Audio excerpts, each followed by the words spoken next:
Right, I'm very ill today, so I might not sound very good. Um,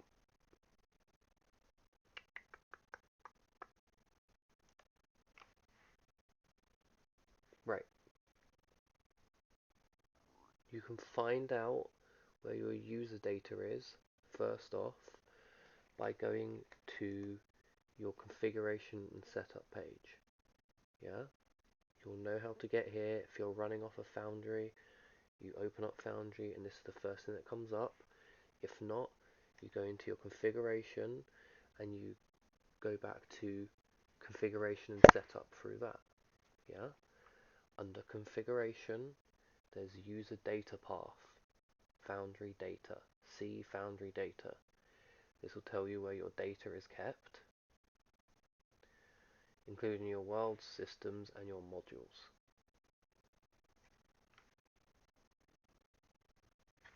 For me, this is on another PC. For you, if you're running Foundry off your PC and you're going through the Foundry application, it will be on the same PC. So even though if I went to see Foundry data, I wouldn't find it on my PC because it's on my server, not on my PC.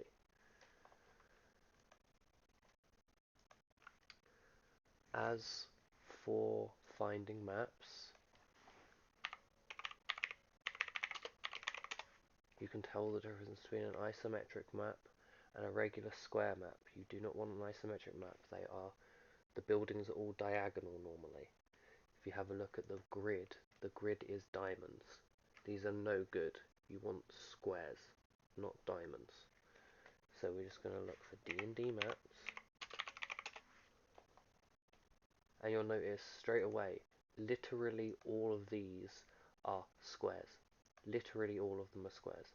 You'll be hard pushed to find isometric maps. The fact that you found an isometric map is incredible, in all honesty, because we do not use isometric maps in 2022. Virtual tabletops do not account for isometric maps because your grids and your timings, sorry, your distances are all off. Your, I don't know if you can hear that, sorry. Everything is all off. All of the measurements, all of the area of effect tools, they're all off on an isometric map. On an isometric map, because circles do not work the same way. If we go back to isometric for a second here, you know, on this map here, you can see a circle is a circle. But if you go back to an isometric map, and let's just grab a quick screenshot of a part of this grid, and we draw a circle on it, it's going to be a real sucky circle, but it'll prove the point. A circle doesn't fit on this grid because let's just take a single square. If you put a circle around it, if you if you put a circle around it, you have different like sizes all the way around it. Side to side, that length is longer than up and down. So you don't use circles to do radius area of effect. You use ovals. If you took a um, if you took a cone area of effect grid, left and right is going to be longer than up and down, and your virtual tabletop needs to account for that, but they can't because depending on what type of isometric grid you're using will depend on how much they need to stretch and squash everything by. So a virtual tabletop works in 2D, not in 3D, whereas an isometric grid is faking 3D, and your eyes account for that. Your brain automatically accounts for that. So when you're looking for grids, look for squares, not diamonds. Or look for something that is gridless, that you can put uh, a square over the top of it. If it looks like your map is based on diamonds, no good. If it looks like your map is based on squares, fantastic. So if we're looking for a map, we type in D&D map. I don't know, I'm looking for a river map. River.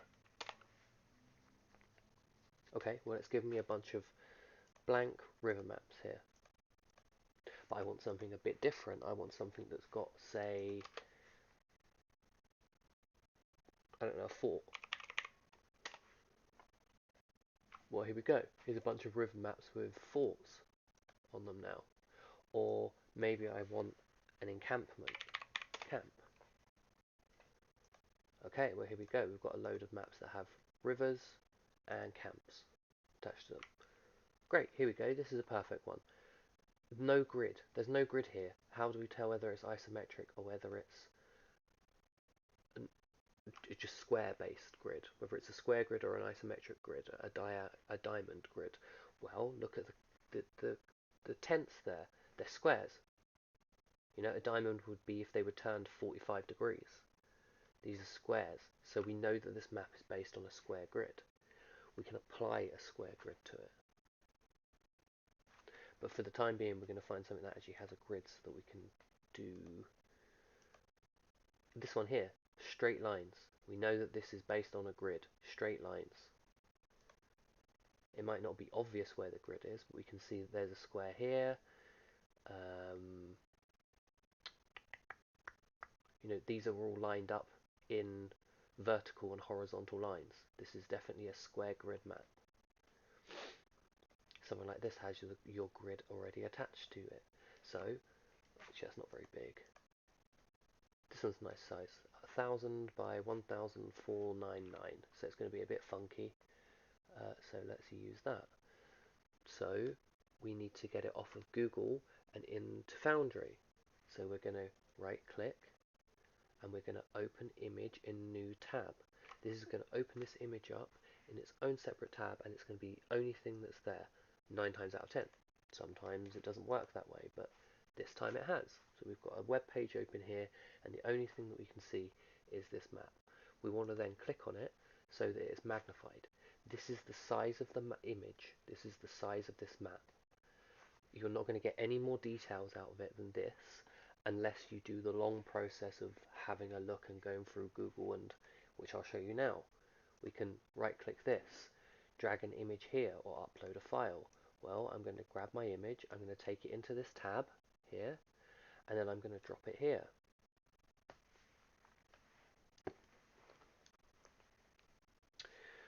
I can then find the image source. This is going to give me the biggest version of this image. I click large, 9 times out of 10 the first one is the largest size, and oh, would you look at that, this time it's 2500 across. So I found the larger version of this image. Right click, open image in new tab. This is the original one, I can get rid of that, and look how much bigger this is. So ideally I want to find the biggest version of the image, especially if you find an image that is very, very tiny. You can take it into Google, through Google Lens, find original source, open up the large sizes, and the first one will generally be the original image for the file. I'm then going to right click. Remember, this is the page where it's just this image that we've opened up. By right clicking, open image in new tab, we've now got this web page that's just this image. I'm going to right click it and I'm going to save image as. Now I can name this whatever I want to name it. In this case I'm going to name it river map.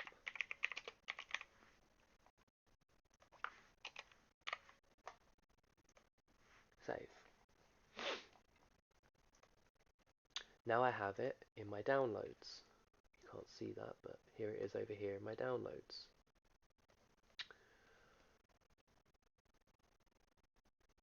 I head back into Foundry and I go into my scene selection.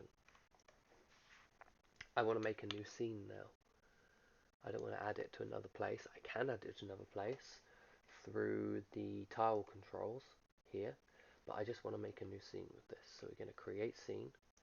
We're going to name it river map. I'm not going to put it in a folder, but if I wanted to put it in one of these folders, I could. Create new scene. I now have a new scene that's titled river map, and here it is, river map. Well, first of all, I want to grab a background image. We've already done that through Google. I go to my image folder because this is this is the user data we were talking about here before. Yours only has a few. It was the image that I posted to you over and over again, right? I have set up some of these folders here, but you'll notice that some of them are the same as yours, like worlds, modules, all of that.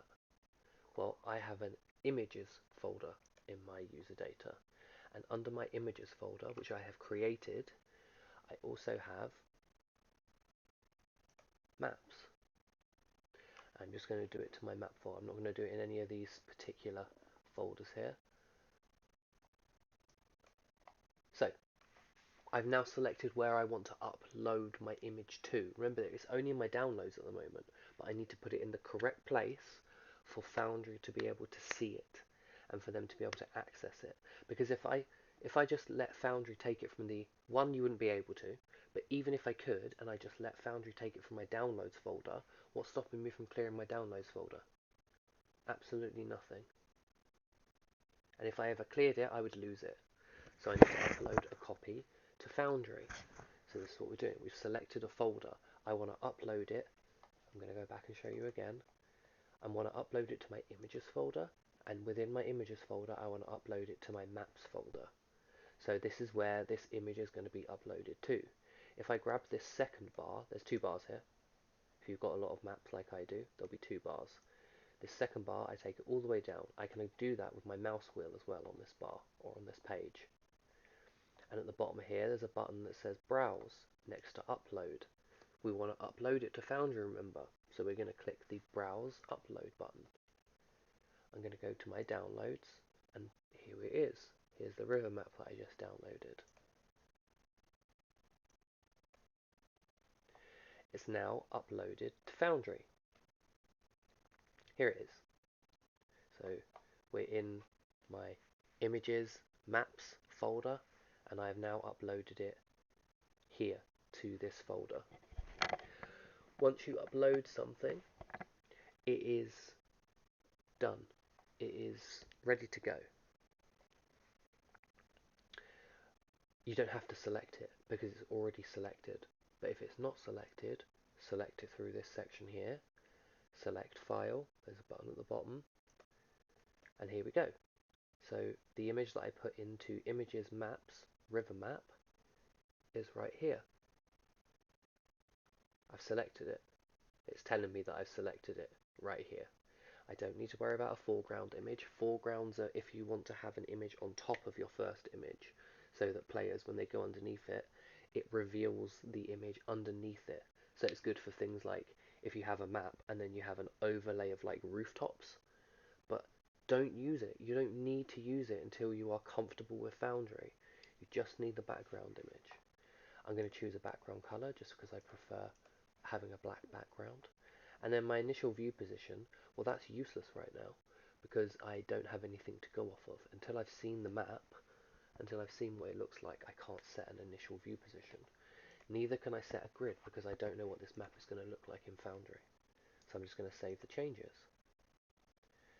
You're changing the underlying dimensions of the scene. The initial dimensions of the scene was like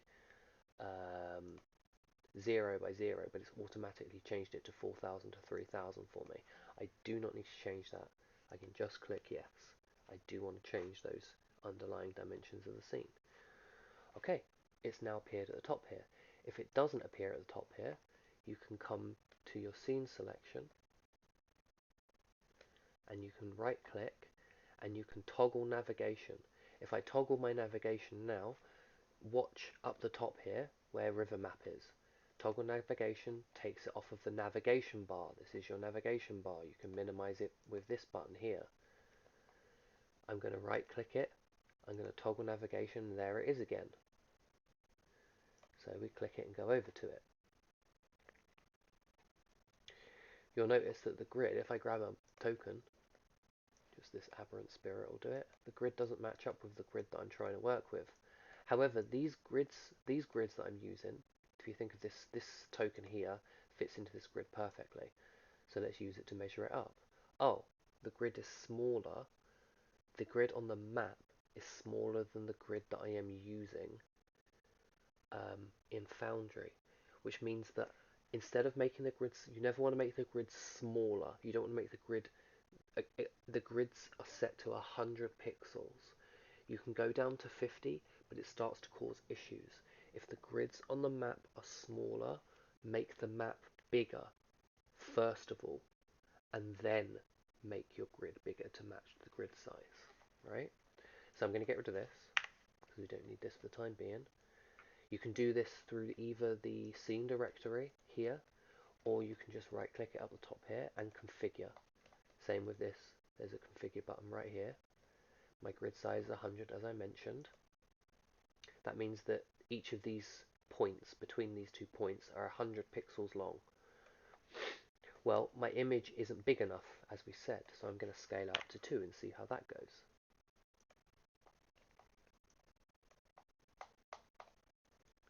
Okay, now as we can see, it's cut off half the map, because right now, this grid here, the original 1 size image, if I take it back to 1, fit perfectly inside of it. But now I made it 2, grid size 2, right? That means that the map no longer fits inside of it. I've not lost anything. I've not lost anything at all. I've just not saved the changes, that's all. So when I change my background image scale, I make a save. And there it is. It's shown everything up now. If you remember before, it was more like this. It was more like that size. But now this whole thing is visible because I've saved the changes. That's nothing. That's fine. We can always go back into the grid again and carry on. So now we can see that our red grid, which is the Foundry grid, is much smaller than the background grid. Well, this is fantastic. Now I can make my grid in Foundry match the size of the grid of the map. And to do that, we are going to use some of these options controls here. In particular, Alt mouse wheel or Alt up arrow and Alt down arrow. If you want to use your mouse, just hold down Alt, use the scroll wheel, and we're going to keep going up and up and up and up until the grid is starting to look roughly the same size as the map. And we can check this. We go to one corner and we see how the grid is looking. Okay, so it's slightly off center here to top left, and then we come down the bottom here. Okay, it's slightly off center, but even more so. So actually, we might want to just bring this grid size down by 1. So it's slightly off center. You've got a kind of rectangle here, but it's looking pretty good down the bottom. So what this means is this grid isn't perfect. Oh shit, I've just dropped my stream deck.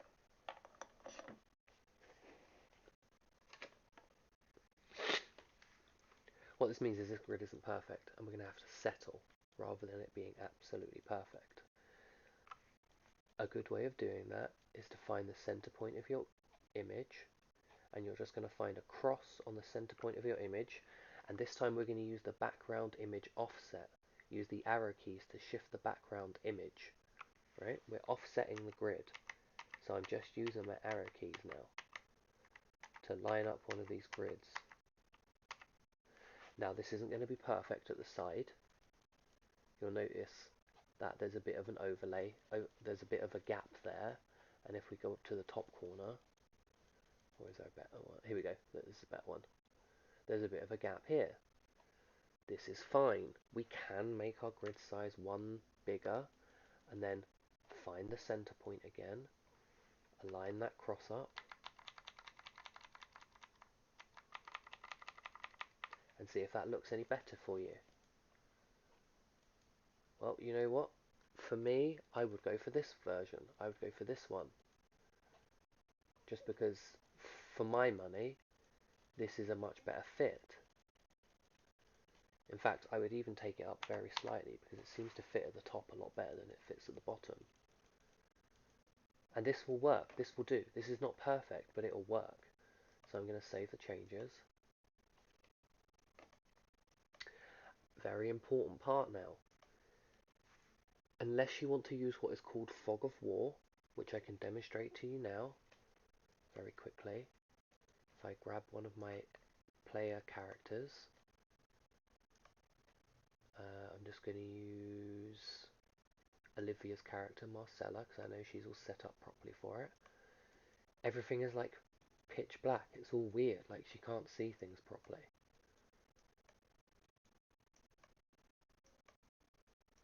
In fact, it's all fucky for. In fact, it's actually not working properly for some weird reason. Well, we need to edit the lighting. We're going to go to, so we've done our basics, we've done we've chosen what image we want in the background. Let's get rid of Marcella now.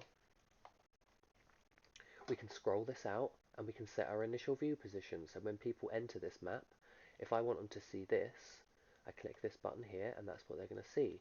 Or maybe I want them to see this. So maybe I want them to see just the entrance to this map here. Well, I click it again and this is what they'll see when they come into the map. Whatever you set here is what they'll see when they come into the map.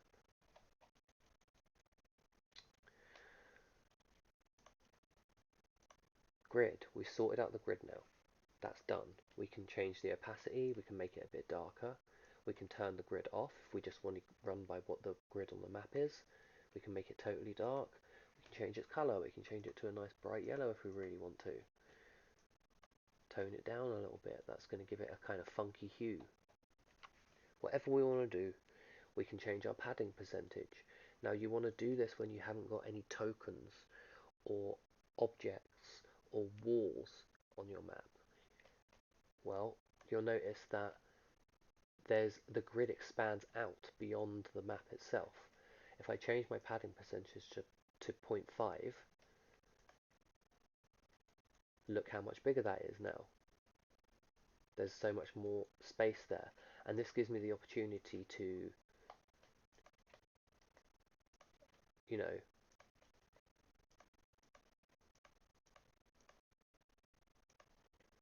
continue this path out if I want to.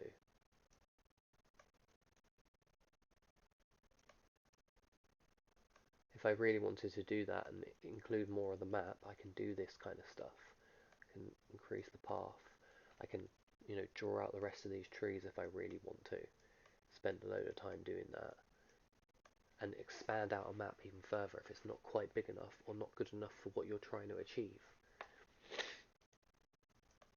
And then this is the grid stuff. We've gone through everything. We've covered everything here now. All of this stuff here for -4, -5, save the changes, -4, -5. All of this stuff can be done through this. You're literally just using like a configuration tool here. Shift and mouse wheel is going to change your image size. Alt and the mouse wheel is going to change your grid size. Make sure you double check. Alt mouse wheel, shift mouse wheel, make sure you're changing the correct one as you're going. Image offset is just the arrow keys. Save those changes. And then lighting. Restrict visibility. Token vision restricts visibility within the scene to the vision of control tokens. If disabled, the entire scene is visible. Well, I just want my players to see the whole map, so we're going to untick that. We don't want that ticked. Fog exploration. Track the exploration progress of tokens, removing fog of war. I don't want to use fog of war, I just want to let them see the map, so we're going to untick it. Global illumination. This scene controls global light sources, which provide all areas of the scene with a base level of illumination. I just want them to see it, so I can tick that. Or I can leave it off and have my darkness level set. It's completely up to you. But what I do is when I make a map, I come in and I tick this, and I tick this, because they start out like this. They start out with these two ticked and this one not. I don't want that. I want these unticked and I want this ticked. So when I make a new map, the first thing I do, before I even touch the grid, is I go into lighting, I untick token vision, I untick fog exploration, and I tick global illumination. So that now when I bring my players in and select them,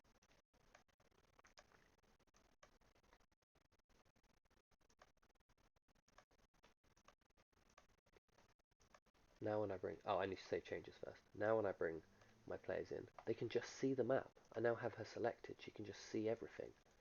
She doesn't need to go through all the fog of war and stuff. I don't need to confuse players.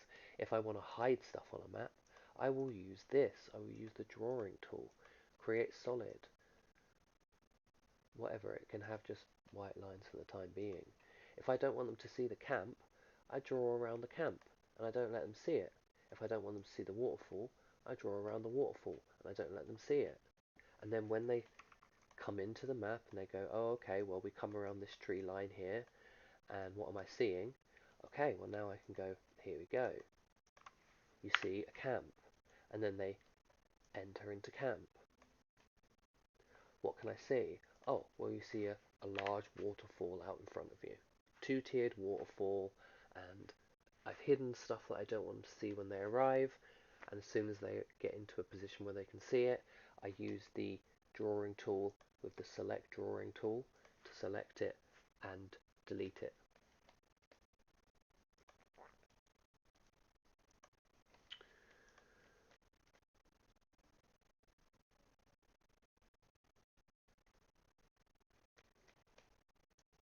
And then the final one is ambience.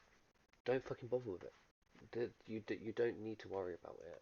You know, I used autumn leaves the other day for when I was running autumn game day in newbie session server, which I'm no longer in.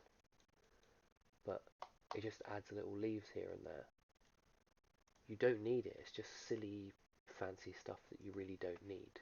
You can have a scene playlist.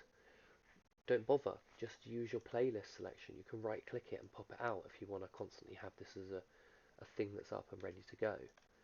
And then here's how you turn on a playlist for a certain scene. You just come and turn it on yourself. You don't need to have a scene playlist set up, because you'll be going back into the playlist directory anyway to turn off the playlist that you had playing before this scene opened up and it played a playlist automatically. You may as well just do it yourself. There's no need to use the ambience. The lighting, just untick those two things and tick this one thing. Grid, sort out your grid according to the map. Basics, just make sure that your background image is set up and your initial view position is set up. Also your background color, because it defaults to grey, and for my money, this looks shit. This looks terrible for my money. So I have it as black, just because it looks a little more professional. Very simple things. You just run through them one by one, and as you do it more and more and more, you'll learn. I'm going to go through the uploading process one more time. Make sure you select where you want to upload your image to in the user directory. There's a create directory button here. If you don't have an images folder, create directory, directory name images, yes. Go into your images. If you don't have a maps folder within your images, create folder, directory name, maps, yes. Open up your maps. Even then, you can organize your maps even further. Maybe you want a section labeled rivers or river maps. Then click yes. Then upload the image. Wherever you select here, make sure it's always in the user data. You don't want to upload things to your core data. Only ever upload things to your user data. Make sure that you keep things organized. Always select where you want to, if you're about to upload something to Foundry, make sure you have selected where you want it to go. Images, maps, fantastic. Now I can scroll down, browse files, and upload a map. Press open, it'll be there once you press open. Here's my river map, select it. It's been selected, here's the selection box. Images, maps, well, this is where we uploaded it to, and river map JPG. Ah, river map JPG. Select that file. Now you've selected it. Here it is. If you do that process over and over and over again, it will become second nature. It may take a few weeks, it may take a month, but you will get there. But you've got to get used to it. You've got to go through it all over and over. You can't expect to keep doing it every single time.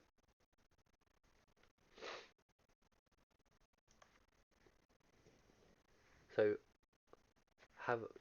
keep this video, you know. If you need to come back and remind yourself, have a look at it again. We can pin it if you want to pin it. You can right click the message, pin message in Discord, or download it, whatever you want to do.